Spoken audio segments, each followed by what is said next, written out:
I want to talk to you about something today that might sting a little bit, but I think you need to hear it. So if you've been trying to figure out AI on your own, watching YouTube videos, trying free tools, saving prompts from Instagram, playing with ChatGPT, I want you to add up what that's actually costing you, not just in time, but also money, energy, mental load, and opportunity costs. Because here's what I see all the time. Capable founders spending months, sometimes years in this cycle of, I'll figure it out myself, and they're not getting anywhere. They're just busy trying things and feeling behind, starting over. And then there's this other thing that I hear constantly, which is, I already use ChatGPT, I'm using it, so I'm good. And look, if that's working for you, genuinely working, then amazing. Keep doing that. But if you're being honest, is it actually embedded in your business? Is it saving you real time? Is it making you money? Are you seeing the ROI on this? Or are you just using it? So today I want to break down what DIYing AI is actually costing you, why I already use ChatGPT isn't the flex you think it is, and what changes when this stuff actually clicks. Because the gap between dabbling and strategic,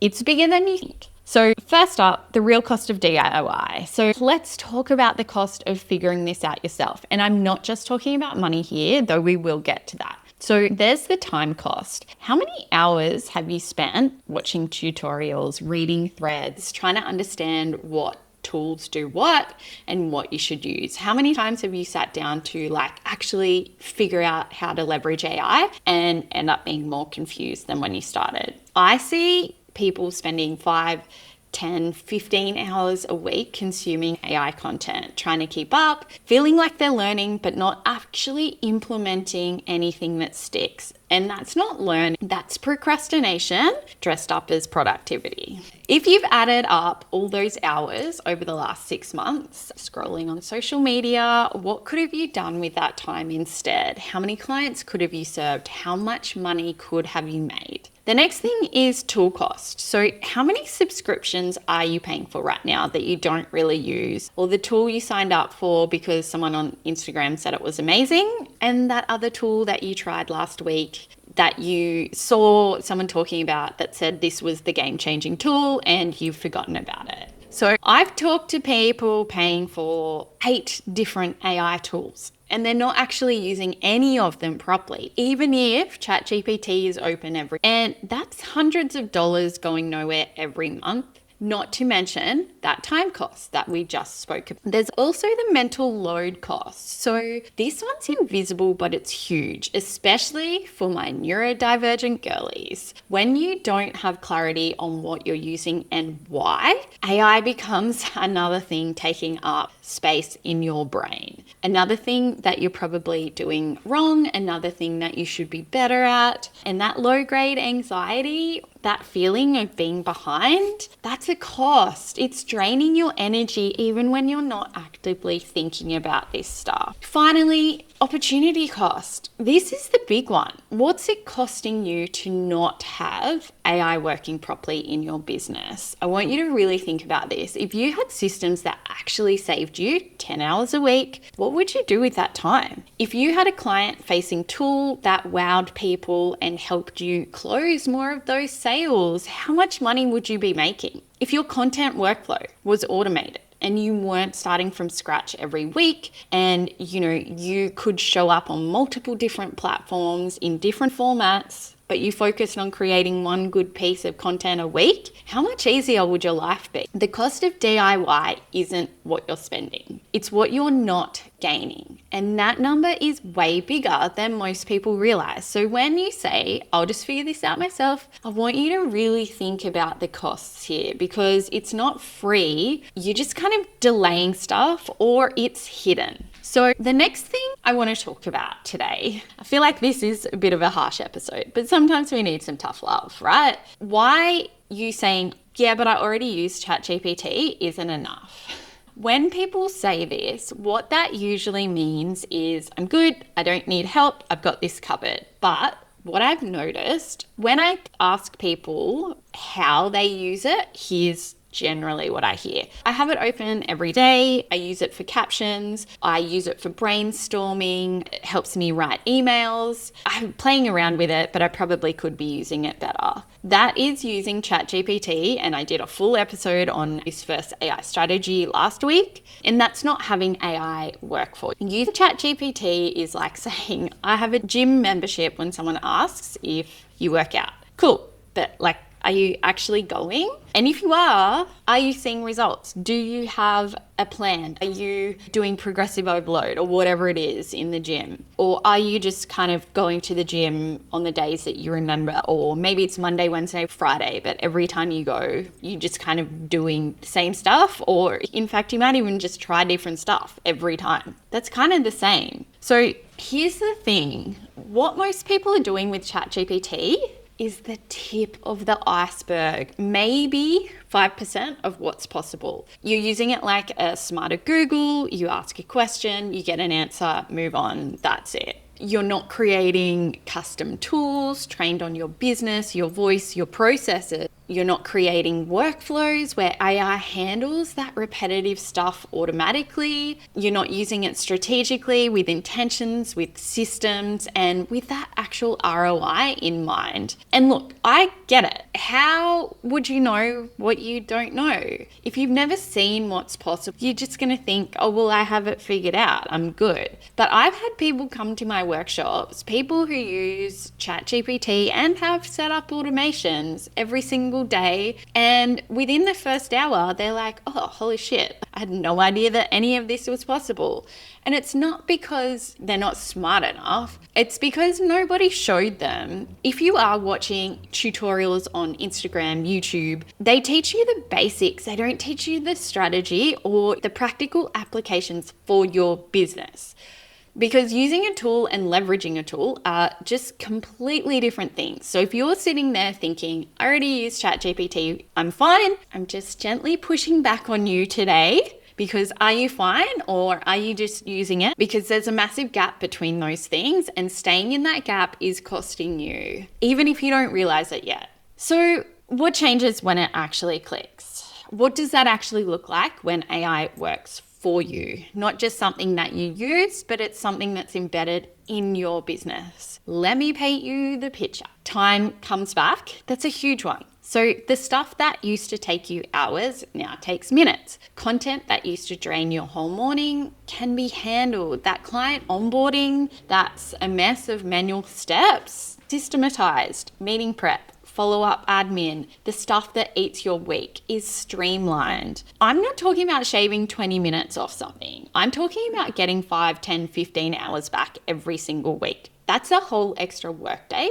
What would you do with that? As an example, and I've talked about this before, but this podcast is recorded. The transcript gets taken, and then show notes are automatically created. An email with all of the links included and like drafted. Carousels are made from this transcript. Threads are made from this transcript. That is just one way I read AI and automations in my business. All of my talking head reels that you see on socials, they also get a branded carousel made and auto posted with that content, with the key points from the talking head reel, and posted to TikTok, Instagram, and LinkedIn. So I can focus on creating one solid piece of content, and then it gets distributed across all of the channels. So that in itself saves me 10 plus hours a week. So that's what I want for you too, because imagine what you could do with that time. You could be working more, or you could just be hanging out with your family if that's what you want. The next thing that changes when this stuff clicks is you stop feeling behind, because when you have a strategy, you're not chasing every new tool, you're not second guessing yourself, and you're not drowning in AI content trying to, you know what you use, you know why you use it, and you know how it fits within your business. New tool comes out, cool. Does it fit my strategy? Does it solve a problem in my business? No, moving on. That clarity in itself is worth so much.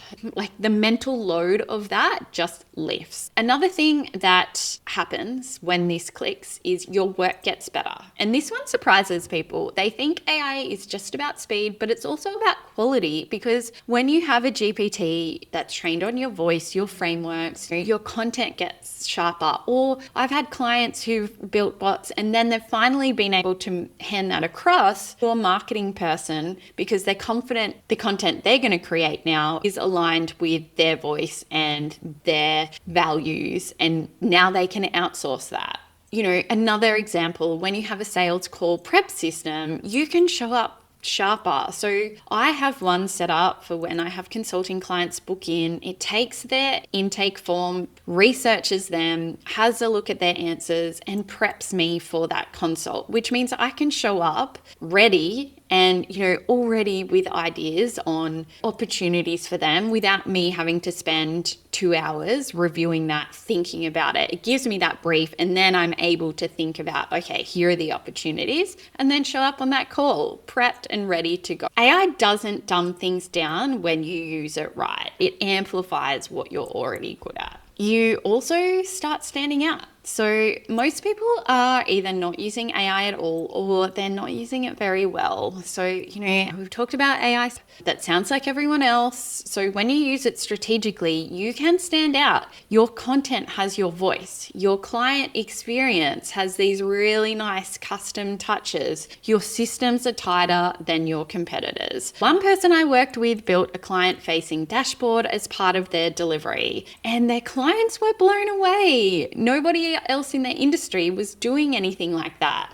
And that's differentiation. That's what strategic AI gives you. And finally, it compounds. This is the best bit. Every system you build frees up time and energy, which you can reinvest into the next system, which frees up more time. 6 months from now, you're not in the same place. You're operating at a completely different level, because this stuff sticks. And it stacks. That's what changes when AI actually clicks. Not just, oh, this is handy, it's saving me a bit of time. Your whole business runs differently. So let me tell you about some real people, some real clients, and real results. So I had one woman come to my training who built a client qualification tool. So within a week, she'd booked some new spots from the one GPT that she built in the workshop. And so that did the heavy lifting. It asked the right questions, pre-qualified people, and made her look incredibly professional. That paid for the workshop multiple times over in a week. Another client was spending hours every week on content, and she built a system where her podcast, like mine, feeds into an automation that generates show notes and social posts and an email, all of it. So that's like 10 hours a week for her right there. Someone else built a strategist GPT, which is like having a business mentor in your back pocket. So every time she is kind of thinking through some decisions, she has this tool trained on her business, her goals, and the way that it is structured, it is designed to challenge her and get her thinking about any blind spots and help her make a decision and act on it. So these aren't unicorns. These are like normal business owners who stopped DIYing and got strategic and built the actual systems. That's what's possible. That's what you're missing out on while you're watching YouTube tutorials and hoping it clicks, or hoping you'll figure out how to apply it to your own business. If you don't already know, I have a workshop coming up in 2 weeks, which is the AI Dream Team. And if anything I've said today has made you go, okay, I actually need to sort this out, this is where you do it. And it's not a course that you watch and forget. It's 2 live sessions, which are 2 hours each, with 3 days in between to actually implement what you've learned and come back. So we figure out where AI fits in your business. You'll learn how to build the actual systems, custom GPTs, workflows, whatever makes sense for you. And you leave with things that work, not theory, not ideas to try later, working tools. So if you come to the workshop, and I'll have the link in the show notes, I want you to think, how much is 10 hours a week worth to you? Like over a year, that's 500 plus hours. Think about your hourly rate and multiply that. Or how much is one new client worth? If you build something that helps you close those leads or pre-qualify those leads, so you're not jumping on calls with people who are then going to ghost you, or they hear, your pricing and they're like, oh, sorry, it's not in budget. That can all be pre-qualified with AI and automations. I want you to sit with these things, and I will link in the show notes to the next workshop, or you can jump on my website. Spots are limited because it's live, and I want to give people the proper attention and make sure that no one gets left behind. So if this is speaking to you, don't sit on it. All right, AI confession booth time. So I had a couple of people drop into my DMs this week, giving me some amazing feedback on the podcast. So thank you. Shout out to Simone from Simone Made Digital. She has said, for her submission for the AI confession booth, I've just got it up, I'm reading it on my phone. She's like, probably like most other people, I've signed up to what feels like 200 different AI platforms and use approximately 0 of them. So we all can relate to that. If you want to submit something for the AI confession booth, then slide into my DMs on Instagram and I'll give you a shout out on the next episode. And finally, you're not another to-do list for this week. I want you to actually add up the cost of DIYing your AI strategy. How many hours have you spent trying to learn AI in the last 3 months? How many tools are you paying for that you don't use? Or how many you like, oh, I don't know if I need this or not. Like, you've got that FOMO. And what's the opportunity cost of not having your AI strategy sorted for 2026? Just get that number, write it down, see what you're actually investing in DIY, and then ask yourself, is that working or is there a faster path? That's it. That's all. I just want you to audit that and have a think about where you want to go in 2026. So this was a little bit harsher, a bit of tough love today, but I hope you found it useful, and I will see you on the next episode.